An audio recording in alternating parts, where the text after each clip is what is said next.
Welcome back to the channel, dear friends. I'm deeply grateful to see you here again. Today's topic is one that touches the hearts of many, especially those who believe in doing good but have not necessarily embraced Buddhist practices such as chanting or formal rituals. Maybe you've asked yourself or heard others ask, if I do kind things, help people, donate, and live ethically, but I don't chant the Buddha's name, can I still be reborn in the Pure Land? This is a profound question, a question rooted in hope, but also in confusion. So let's walk through it together with clarity, compassion, and depth. Imagine this scenario. A person lives their whole life in honesty.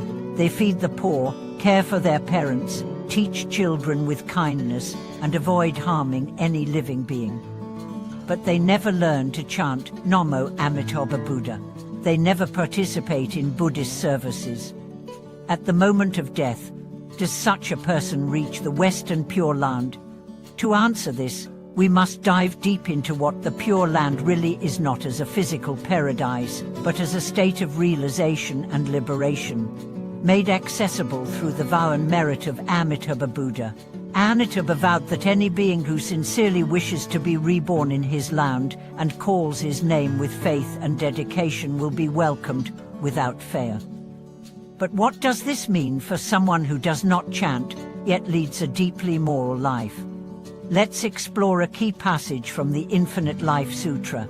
In one of Amitabha's fundamental vows, he declares that if a being cultivates his virtue and makes the aspiration to be reborn in the Pure Land, even without extraordinary rituals, as long as that vow is sincere, they will be received by Amitabha and his retinue of bodhisattvas. This is the essence of boundless compassion, not gatekeeping based on forms, but responding to the depth of the heart. However, this doesn't mean that doing good alone is automatically enough. You see, in Buddhism, merit good actions is one piece of the puzzle, but another essential piece is the direction of that merit. Where is your heart pointed? What do you wish to achieve from your goodness? Is it social praise, rebirth in the heavens, relief in this lifetime? Or is it liberation? Without the aspiration toward awakening or rebirth in the Pure Land, good deeds remain scattered merit. They benefit others, they purify the heart, but they don't necessarily create the karmic conditions for rebirth in Amitabha land. That requires intention, specifically the intention to be reborn in a realm free from suffering, where the conditions for enlightenment are perfect. Let me tell you a story. There was once a woman who ran an orphanage. She was not religious. She simply loved children and dedicated her life to their care. At her deathbed, a Buddhist nun visited her and whispered the name Amitabha in her ear. The woman, with her last breath, smiled and softly repeated it. That night, many saw a radiant light over the orphanage. Was it a miracle? Or was it the culmination of a lifetime of virtue, finally aligned in its last moment with aspiration? That's the subtle yet profound point. Goodness matters deeply. But goodness, when consciously offered toward a higher purpose, transforms into a spiritual vehicle. Buddhism teaches us about three essential elements in Pure Land practice: faith, vow, and practice.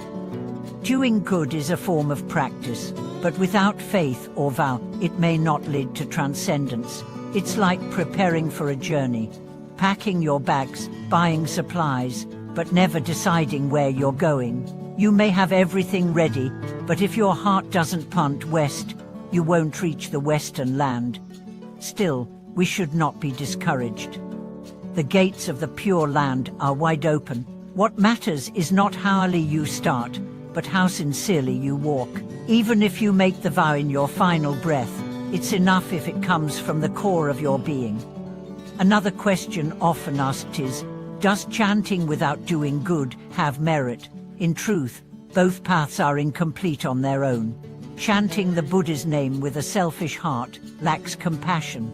Doing good without a spiritual direction may lack the momentum to transcend samsara. The ideal is the union of the two, heart and hands, prayer and action, devotion and compassion. There was once a monk who said, "A single chant with full faith is a golden seed. But without fertile soul, water, and sunlight, that seed may sleep forever." Doing good is the sile, faith is the sunlight, the vow is the rain. Together, they bring awakening to life. Now think about your own life. Maybe you've helped many people. Maybe you've volunteered, donated, or simply lived with integrity. These actions have immense merit. But ask yourself, where is this merit going? Is it circling endlessly in the wheel of birth and death? Or have you dedicated it toward ultimate freedom? The good news is you can start now. It's never too late. You can say, "And may all the good I have done in this life be dedicated to the aspiration for rebirth in the pure land, so I may quickly attain enlightenment and help others." That's it. That one thought reorients your karmic compass. That one intention lifts your merit from the worldly to the transcendent.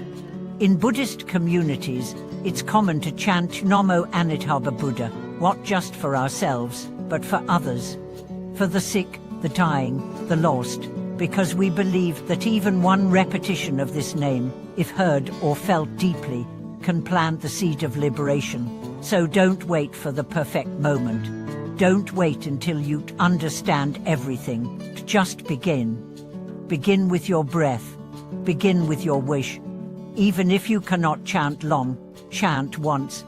Even if your voice trembles, let your heart be steady. Amitabha Buddha does not look for perfection. He looks for sincerity, for the willingness to turn toward light, even from the deepest shadow. Thank you for watching this video. I hope this reflection offered clarity and encouragement, especially to those who wonder if goodness alone is enough. It is noble, it is valuable, but with the right aspiration, it becomes divine. If you've had a moment where faith and action came together in your life, I would love to hear your story in the comments. And if this message touched your heart, please like, subscribe, and help us bring more spiritual truth to a world in need of direction. Until next time, walk with faith, act with compassion, and always remember, the gates of the Pure Land are never closed to a sincere heart.